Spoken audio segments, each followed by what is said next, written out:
क्योंकि यहाँ पर आप देखिए संतों की जीवनी, तो जो कबीरदास जी है, कबीरदास जी क्या कहते हैं कि कबीरा खड़ा बाजार में और मांगे सबकी खैर, इसको यहाँ पर भगवान कहते हैं आत्म संयम। कि यहाँ पर कबीर जी कहाँ खड़े हैं, आप और हमसे जब भगवान की प्राप्ति की बात की जाती है, भगवान के भजन की बात की जाती है, तो हम एकांत की बात करते हैं कि अगर भगवान ने कहा है कि भाई सबका हित करो, सब निष्काम हो जाओ, सबके प्रति प्रेम भाव रखो, तो इसके लिए हम कहते हैं भाई संसार में रह करके तो ये नहीं हो पाएगा।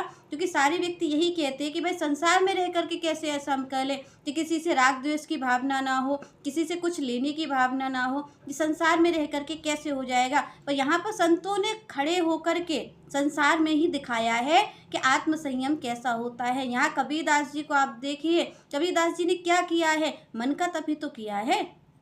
क्योंकि शारीरिक तप के लिए हमें एकांत की जरूरत पड़ती है, पर जब भगवान ने मन के तप की बात कही है तो भगवान ने किसी देश भेष की बात ना कह करके मन को आत्म संयमित करने की बात कही है। यहाँ पर भगवान ने ये नहीं कहा कि आप बाहर से जा करके कहीं एकांतवास कर लेना। श्री कृष्ण कहते हैं कि उनकी प्राप्ति के लिए क्या करना होगा कि आपको आत्म संयम होना होगा, आत्म मन की शुद्धि करनी होगी। यहाँ पर भगवान ने कहा मन की शुद्धि, आत्म शुद्धि। यहाँ पर जब भगवान ने कहा कि मन की शुद्धि करनी है, तो मन की शुद्धि कब होती है, जब इंसान निष्कपट हो जाता है, जब वो छल कपट छोड़ देता है, जब वो बातें बनाना छोड़ देता है। तो श्री कृष्ण कहते हैं कि इस तरीके से जैसे कबीरदास जी बाजार में खड़े होकर के उस सबके मंगल की कामना कर रहे हैं, जो कि हमारे शास्त्र कहते हैं सर्वे भवन्तु सुखिनः सर्वे सन्तु निरामयाः। तो ये भाव की भगवान बात करते हैं कि इस तरीके से आत्म संयम हो कि आप किसी के बारे में कुछ गलत ना सोचें, सबके हित कल्याण की भावना हो आपके मन में।